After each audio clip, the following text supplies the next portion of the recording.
मैंने एग्जाम में इतना टीपा जितना टीपा जा सकता था, फिर भी 2 घंटे के एग्जाम में कितना टीपा जा सकता था। कॉमेडी के नाम पे टिपा टिपा करते रहते हो हर दम। एक बात बताओ, टोपा होगा एकदम। मैंने एग्जाम में इतना टीपा। अरे बस कर भाई, कितना टिपेगा साला, टिपता ही जा रहा है। मैंने इतना टिपा, अब क्या टिपा टिपा बरसा पानी गाएगा। टीपा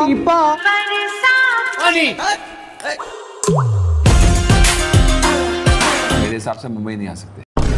real table English and degree are worthless. हाँ भाई हाँ, एकदम रियल टेबल कॉमेडी है तुम्हारी। बस एक रिक्वेस्ट है, नेक्स्ट टाइम रियल टेबल की जगह रियल कुर्सी वाली कॉमेडी कर देना। कसम से कहता हूँ, बहुत मजा आएगा। अरे भाई, अगर तुमको इतना ही है ना तो तुम ही कर दो ना एक आधी रियल टेबल वाली कॉमेडी। हाँ ठीक है, तो सुनो। टेबल बोला कुर्सी से मैं तेरे प्यार के लिए पूरे दुनिया से लड़ जाएगा, कि टेबल बोला कुर्सी से मैं तेरे प्यार के लिए पूरे दुनिया से लड़ जाएगा। फिर कुर्सी बोली टेबल से, वह सब तो ठीक है, लेकिन अगर कोई बंदा मेरे ऊपर बैठ जाएगा तो तू क्या घंटा उखाड़ पाएगा। एक आदमी के दरवाजे पे उसकी मौत खड़ी थी। आदमी ने दरवाजा खोला तो मौत ने कहा, आज तुम्हारा आखिरी दिन है, मैं तुम्हें लेने आई हूँ। आदमी ने कहा, पर मैं तैयार नहीं हूँ। मौत ने कहा, पर मेरी लिस्ट में अगला नाम तुम्हारा ही है। आदमी ने कहा, ठीक है, तुम इतने बैठो, क्यों ना मुझे ले जाने से पहले मैं तुम्हारे लिए कुछ खाने पीने के लिए लेकर आऊँ। उसकी मौत ने कहा, क्यों नहीं। फिर आदमी गया और उसके खाने में नींद की गोली मिलाकर उसके लिए खाना ले आया। मौत ने खाना खाया और फिर गहरी नींद में सो गई। फिर आदमी ने फटाफट मौत की लिस्ट में से अपना नाम सबसे ऊपर से हटाकर सबसे नीचे लिख दिया। जब मौत नींद से उठी तो उसने आदमी को कहा, मैं तुम्हारे इस दयालु स्वभाव से बहुत प्रसन्न हुई। चिंता मत करो बालक, अब लिस्ट की शुरुआत ऊपर से नहीं नीचे से होगी। कॉमेडी करता है। हाँ हाँ। अरे भाई, कभी आपके दरवाजे पे भी ऐसे मौत आई है? अरे आई है ना। एक दिन मेरे दरवाजे पे मेरी मौत खड़ी थी। फिर मैंने दरवाजा खोला तो मौत बोली, मैं तुम्हारी लेने आई हूँ। फिर मैंने मन ही मन सोचा कि जिंदगी तो मेरी रोज ले ही रही है, अब तो साला मौत भी लेने आई है। फिर मैंने मौत से कहा कि जो भी तू लेने आई है वो तू ले ले। लेकिन मेरी एक शर्त है, तुझे मेरी लेने से पहले कुकरेजा का एक वीडियो देखना पड़ेगा। फिर मौत बोली, ठीक है दिखाओ। तो मैंने मौत को कुकरेजा का वीडियो दिखाया और वो वीडियो इतना फनी था कि मौत के निप्पल से मौत की रूह निकल गई। मेरी निप्पल से मेरी रूह निकल गई। भारत और इंग्लैंड के बीच क्रिकेट का मैच चल रहा था। भारत की बैटिंग थी। बैट्समैन के 33 रन हो गए। उसने ग्लव्स उतारे, हेलमेट उतारा और बैट को ऊपर उठाकर सिर को आसमान की तरफ कर ईश्वर को शुक्रिया अदा किया। वहाँ खड़ा इंग्लैंड का बॉलर चिल्लाया, "Hey, you did not make 50 your century, only 33 runs. Why are you wasting time?" Bharat का बैट्समैन बोला, अगर तूने 10वीं हमारे यहाँ से पास की होती तब तुझे समझ में आता कि 33 नंबर की वैल्यू क्या है। जोक मारा।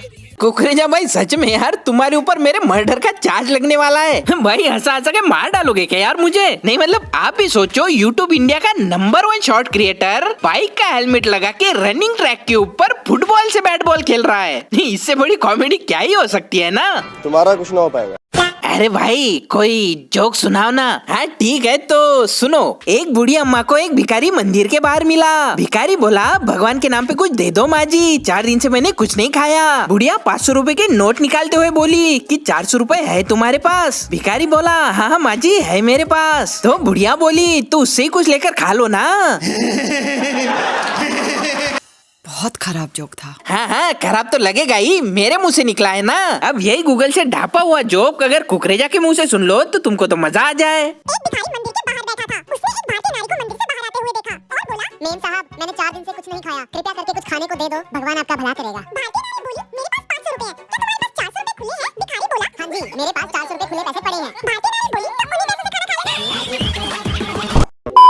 एक शैतानी चुड़ैल ने 60 साल के हस्बैंड एंड वाइफ से कहा, मैं तुम दोनों की एक विश पूरी कर सकती हूँ, मांगो जो मांगना है। वाइफ ने कहा, मैं अपने पति के साथ सारी दुनिया घूमना चाहती हूँ। चुड़ैल ने चुटकी बजाई और 2 टिकट्स आ गए। फिर हस्बैंड से पूछा, तुम बोलो, तुम क्या चाहते हो? हस्बैंड ने कहा, मुझे अपने से 30 साल छोटी वाइफ चाहिए। चुड़ैल ने चुटकी बजाई और हस्बैंड को 90 साल का कर दिया। तो आज का ज्ञान, आदमी को याद रखना चाहिए कि चुड़ैल भी एक औरत ही होती है।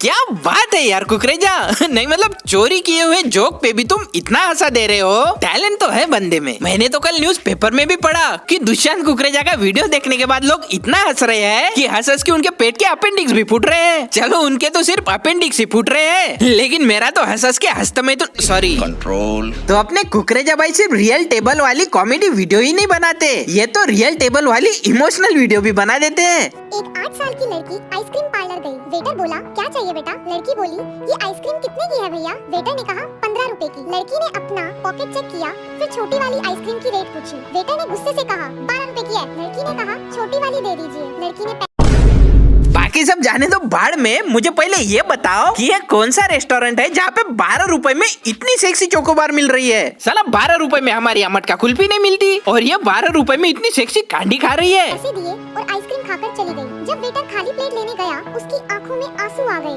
क्योंकि उस लड़की ने उसके लिए टिप के रूप में 3 रुपए छोड़े थे।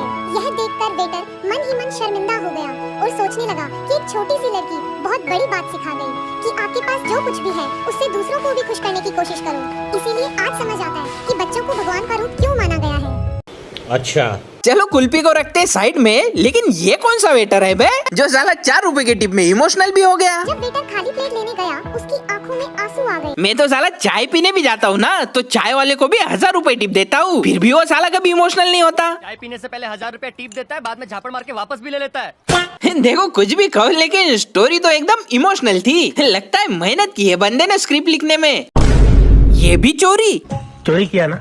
भाई मेरे घर पर ना सिर्फ एक बार चोरी हुई थी, जिसमें चोर ने 10,000 रुपए कैश और एक लैब्राडॉग का पिल्ला चुराया था। लेकिन उस चोर ने भी जाते जाते एक चिट्ठी छोड़ी थी जिसमें लिखा था कि मुझे 10,000 रुपए की जरूरत थी, इसलिए मैंने वो ले लिए, और आपके कुत्ते का पिल्ला भी अच्छा लग रहा था इसलिए वो भी चोरी कर लिया। मतलब मैं अब ये सोच रहा हूँ कि वो चोर साला कितना ईमानदार होगा कि पैसा चोरी करने के बाद भी उसने चिट्ठी छोड़ी थी। और एक आजकल के चोर है, किसी का भी कंटेंट चुरा लेते हैं लेकिन डिस्क्रिप्शन में एक छोटा सा क्रेडिट भी नहीं छोड़ते। नॉनसेंस। परंपरा, प्रतिष्ठा, अनुशासन। मुझे लगा था कि कुकरेजा सिर्फ कंटेंट चुराता है, लेकिन ये तो सामान भी चुरा रहा है बे।